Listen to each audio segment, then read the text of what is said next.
He is risen. He is risen indeed. Very good. All right. So, last few weeks we've gotten to the point where we're talking about where Jesus prayed for us. And this wasn't just something that Jesus frivolously walked through and it's super spiritual Jesus as he floats through the room. He's praying for people, right? We talk about the fact that it is flesh and blood, just like me slugging Lake, right? It's flesh and blood. Jesus was here and he prayed for us, and he prayed that we might accomplish what he began, right? Following Christ in mission. He prayed for you and he prayed for me. Now today we're going to stay awake instead of slugging our neighbor, right? We're going to stay awake by each time that we talk about he is risen, we'll respond accordingly, right? He is risen. Okay, very good. I don't know how it works around your house. I see, this. I opened the exact same way the early service, and as I looked around, there was a few families with children my age. I look around this time, or my children's age, and I look around this time, and there's certainly few more. But I don't know how it works in your home or how it's been this week. But I do know that in our home, or maybe the home that your children used to grow up in, there was talk about a big animal with floppy ears that was coming on a certain day. I don't know if your home talks about that, but man, that's a dilemma as a preacher daddy, right? I don't want to, squelch. I don't want to be the fun hater, but I also, that is... Anyway, but it reminds me of a story I heard a pastor tell who had a young family also, and they were going on a walk, and he had an older daughter, about 9 years old, and a son that was about 3 years old, and he and his wife, and they were walking along, and this wouldn't surprise any of you coming from our family, so it'd be a similar thing, and the 3-year-old boy looks up at his daddy and said, "Jesus died on the cross." All right. We do devotions every night. I hope you do too. Our kids know that, right? I mean, it's not that big a deal. We celebrate. We talk about it often. Jesus died on the cross for us. And so here's this 3-year-old boy, and Daddy, Jesus died on the cross. And so he decided, as any pastor father would, that he would choose that moment to test his son's theology. My daughter answered really well this morning when Jen asked that question, by the way. Then what? Okay, so Jesus died on the cross. 100%, I'm with you. Then what? This 3-year-old got the 3-year-old face trying to process this. I know I'm supposed to have the right answer. And, of course, the pastor fathers thinking that you're going to get some deep theological, after the atoning blood of Christ on the cross, then he came bursting from the grave. This little guy's got this, and all of a sudden his face lit up. He got it. He knew the answer. He says, "Then a bunny brings me candy."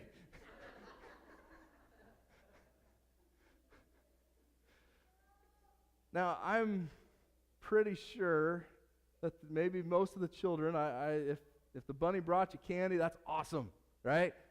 Enjoy. Don't eat too much at one time, but enjoy. It's a fun thing. Easter egg hunts. I know a lot of you got Easter eggs last week here, and I hope you didn't eat all that candy already. But it's a fun thing. But for maybe us adults, I'm not thinking that we're still at the "and then an Easter bunny brings me candy" stage. But I am concerned that we don't understand what comes after the resurrection. Now, if you are here with us this Holy Week, I'll give you the 2-minute version. We talked a lot about the Passover because that's essentially the language that Jesus was speaking into with his disciples in the upper room, was this Passover language. And so in the Passover, they have 4 movements by 4 cups. And Jesus is the fulfillment of each one of those movements. And we can see it, and I'll just run through it very quickly. The very first cup is that I will bring you out, right? Jesus, the promise was, in Exodus that God would bring his children out, and Jesus is a fulfillment of that. I will bring you out of whatever struggles, whatever sin, whatever's got you entangled, I will bring you out. Second cup is I will set you free. Right? So it's not just going to bring you out of something and then let you slide right back into it. I'll bring you out of something. I will set you free from it. Fulfilled in Jesus.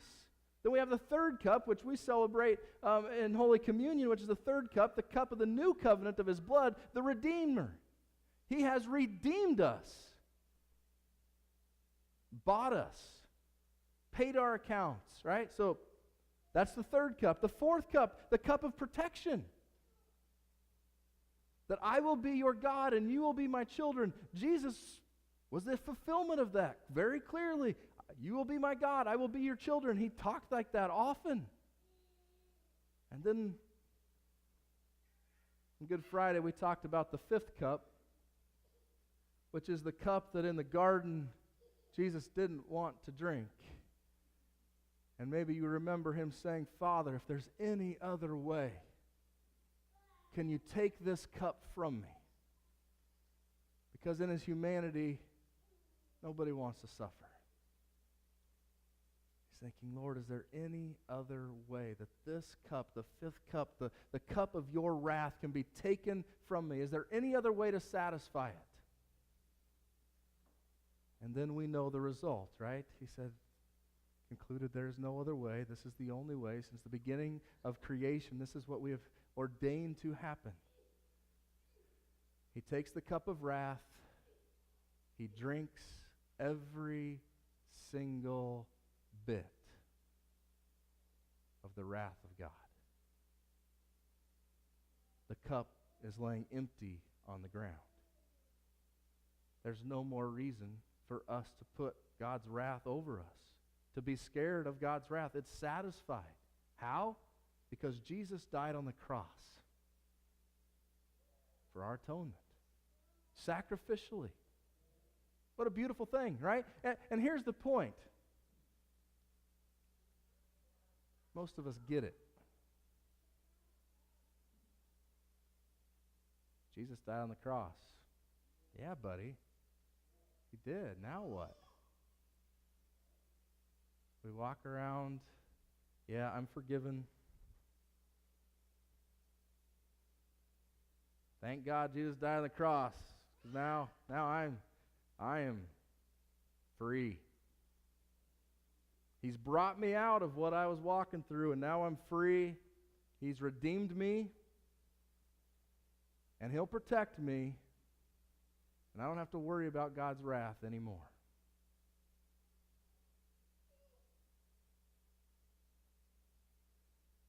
Yay.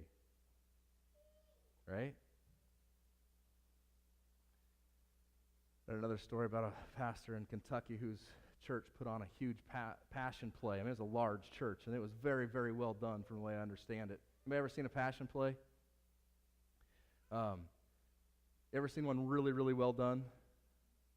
Ever seen one not so well done? Okay, there's something really awesome about a very, very well done one. You want to know why we've never tried it? Is because there's something really, really horrible about a very poorly done one. And so, that's one of those dreams that we have, that someday we'll get there of performing and having a passion play that would be awesome. And this pastor had one that was awesome. And he was just in the congregation, and he was sitting behind a young boy and his mother. And he could kind of just sense, as each movement in the passion play, the boy got a little tense, and he was just in it. I mean, he was feeling what was going on. And as they, beat Jesus, not a pretty picture, and the boy didn't want to look, and so he looks away. And then as Jesus died, it was a somber moment, and the boy's looking at the ground. And then they had a good sound system apparently, and as the sound system starts to rattle and starts to shake with the thunder that's going on and the earthquake that we read about in this passage, and all of a sudden the lights come up bright, and this little boy jumps up and says, Jesus is alive, isn't he? And he grabs and he hugs his mom. only we could read the Easter story for the first time again. Jesus is alive, isn't he? And hug our mom. Right? That's a beautiful part of that passage too, or that story too. If we could have that energy of understanding the power of the resurrection rather than, yeah, I'm saved. Yeah, it's good. Not too. Yep. You're saved? All right. Yep. Good. If we would understand with the power and the energy of the resurrection like a 5-year-old kid hearing it and understanding it for the very first time, Jesus is alive, isn't he? Then what? Well, each gospel account of this has a little different flavor, and if you've read all 4 of them, you know that, right? And it kind of goes to the historical reliability that they're not all word for word, because if they were all exactly word for word, everybody would say, oh, they just got together and they wrote these out, right? Now, historical reliability is a good thing, and in all 4 Gospels, there's a little different take on the order of events and exactly what was said in each event. And I think, obviously I'm a Bible guy, and so I think that that's for a reason. I think that each one of them clearly kind of shows us a little different something about the resurrection. And the unique thing about Matthew, now, I have my favorite, and since I've been your pastor for a while, and if this is your first time with us, I'm sure glad you're here. And so whatever I say today would be the first time you've ever heard me preach on Easter. But if you've been here around a while, you've heard pretty much Luke. Okay, Luke's my favorite. But here's Matthew. And so we're just kind of following the lectionary, and so therefore we're going to preach on Matthew uniquely today. And Matthew's account plays out with 2 specific groups of people and an angel. That's really all the players we have. 2 groups of people and a messenger. The first group is the guards. Now, the reason for the guards was that, interestingly enough, the Sanhedrin, so the religious elite, had this memory that says Jesus said he's going to rise from the dead. Now, why would the Sanhedrin remember that? Well, because it's a prophecy of old. And Jesus echoed the prophecy of old and said, this is what's going to happen. And this religious elite said, so this is who you think you are. What's interesting is that his disciples didn't remember that Jesus said he was going to rise from the dead at first, right? They're just going through the shock of death, right? They lose a friend, someone they love, their rabbi who they're committed to, and they lose him, and they're just down in the dumps. And then finally somebody comes to them and says, don't you remember? He said, this is what it was. They're like, that's right. That is what he said. I remember now. But the Sanhedrin remembered all along. And so because they remembered all along, they sent guards. They had Rome send guards to the tomb, seal it up the very best that they possibly can with the ring of the Roman official, because it's a political thing, right? Political protection. This is what's going to happen. Our guards are on call all the time because we cannot let these Jews, these disciples, get out of hand. If they steal that body, things are not going to simmer down, right? Things are going to get out of hand. So they have the guards there. Now, let's just read through that part for just a second. We're going to start in verse 2. There was a violent earthquake, for an angel of the Lord came down from heaven and going to the tomb rolled back the stone and sat on it. His appearance was like lightning, and his clothes were white as snow.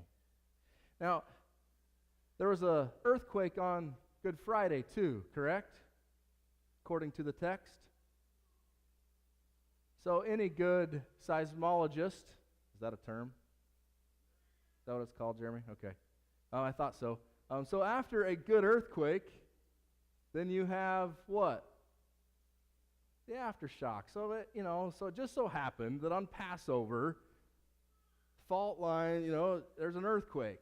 And then, a few hours later, it's not quite, you get it. There's an aftershock. It just makes sense. This is all happenstance, correct? Sure. All right. It makes sense that it's happenstance, but here we go again. God ordains things in a certain way. The guards were so afraid of the messenger, of the angel, that they shook and became like dead men. You ever shook so bad that you've been like a dead man? Has anybody ever been so terrified of a certain situation that you were absolutely paralyzed? Okay, I see some heads shaking yes, and I also see some puzzled looks like, nope, never quite been there, right? But it's true that it happens, that to human beings, sometimes we get so full of shock, so full of just being frightened that we just are paralyzed. We do not know what to do, and clearly that's what we're told the guards had experienced. The angel said to the women, so she's done with the guards, or the angel's done with the guards for now. The angel turns to the women who had come to the tomb to see it open, to see it empty. The angel said, "Do not be afraid, for I know that you are looking for Jesus who was crucified. He is not here. He is risen." Okay, so my wife got it. All right. He is risen. Okay, very good. He is not here. He is risen. Okay, very good. All right, now we're on it. Just as he said, "Come and see the place where they lay. Then go quickly and tell the disciples, he is risen from the dead, and he is going ahead of you into Galilee. There you will see him. Now I have told you." Right? So angel technically means messenger. He's saying, I did my job, I'm out. Right? I've told you, I'm done. And away he goes. Now, the women are thrilled about the cups of the Passover.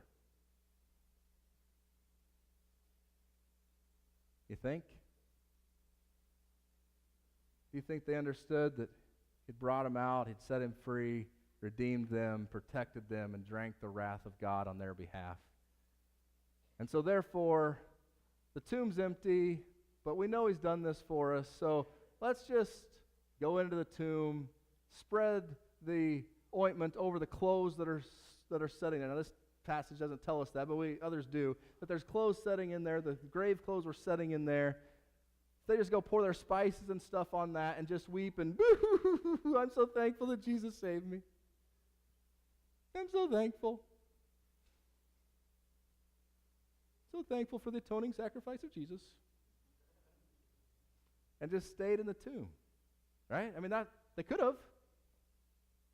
That's the last time they saw Jesus.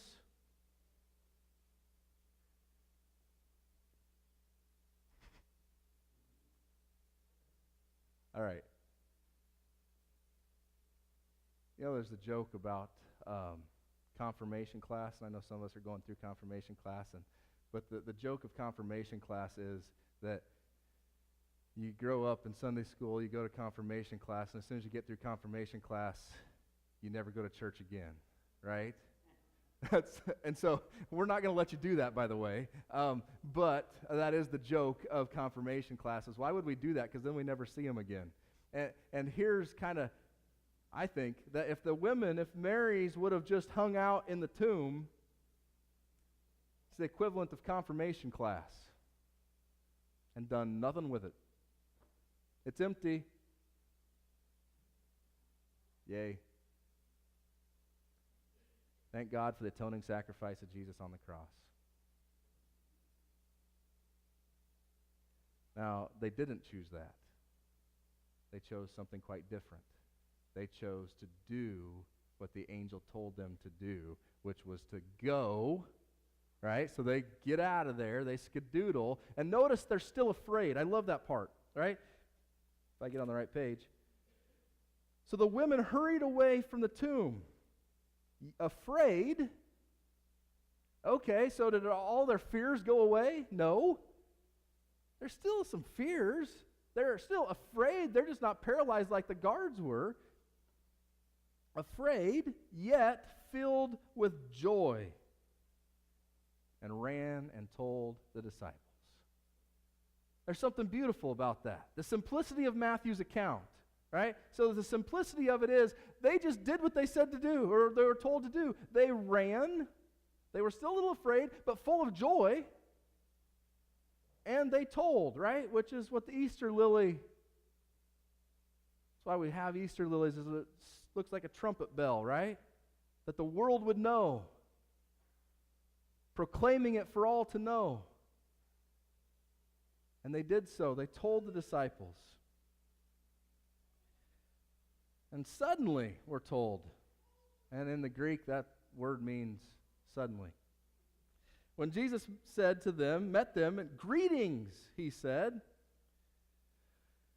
Boy, he's a wordsmith, Jesus, when he wants to be, isn't he? Greetings. Now, here's the point of that again. The other accounts tell different things. Matthew's just trying to get the point across. Jesus showed up. He said, hey. The important thing isn't what he said. The important thing is that he showed up. They came to him, clasped his feet, and worshiped him. And then Jesus said to them, do not be afraid. Go and tell my brothers to go to Galilee, and there they will see me. What's the promise of Matthew?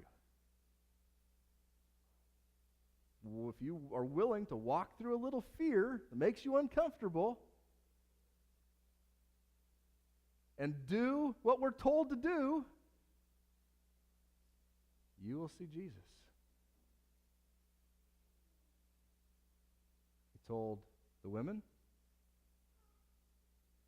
The women saw him. He tells them the exact same thing to tell the disciples. You tell them to go to Galilee and they will see me.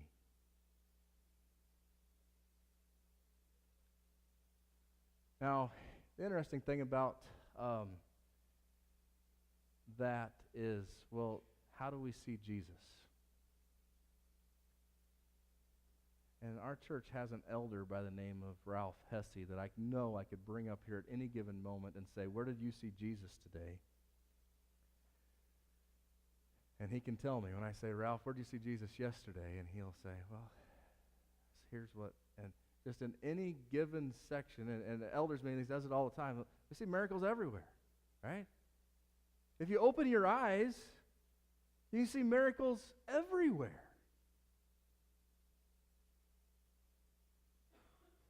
But when do we not see miracles? When we respond like the soldiers responded. They're terrified. Now, in their defense, they went to the Sanhedrin, they went to the chief priests because they were scared for their lives. In that day and age, if you were supposed to be guarding something and you failed, especially you were guarding something for the Roman officials, which is what they were doing, and you failed, you were put to death. But it's worse than that. That's pressure enough, right? Okay, so this is my job. It's usually pretty easy to keep prisoners in prison, right? That's usually their job. But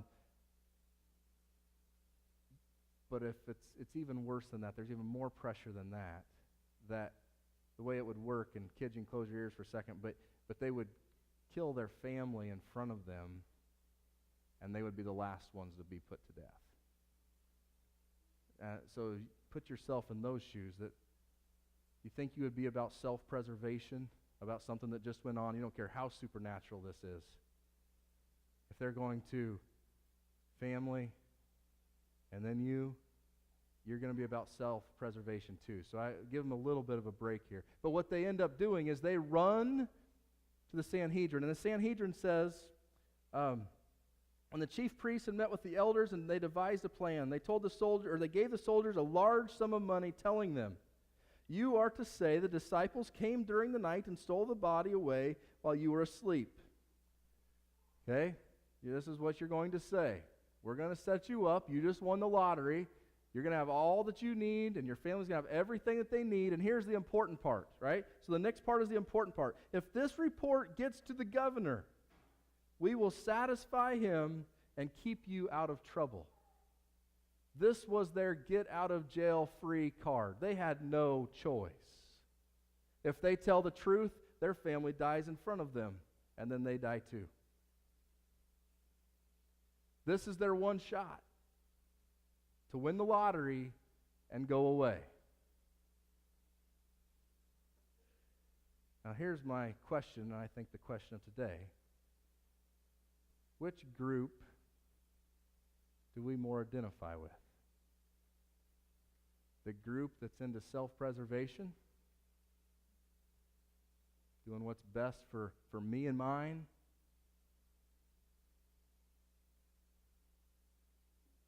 Or are we the ones that do what we're told to do, even when it's scary, but we get to see Jesus? We get to see him move. We get to see him work.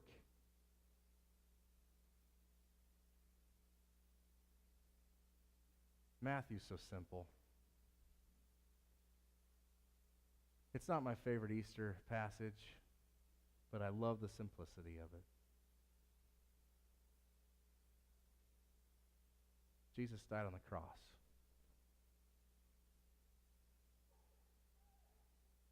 The question of today is, then what? I either live for him, do what he's asked me to do what he's called me to do and uniquely gifted me to do, and see him at work in my life. Or I just go the way of the world, self-preservation, just getting through. Jesus died on the cross for your sins. You're saved. Right? You believe that. They're saved by grace through faith, not by works of righteousness, so that no one can boast. You want to know what comes next? Maybe you've heard this verse somewhere before. For you are God's masterpiece, created in Christ Jesus to do good works, which he's prepared in advance for you to do. And when we do them, we see and experience and feel Jesus. Greetings. I think that's enough. Greetings. Thank you, Jesus. Let's pray.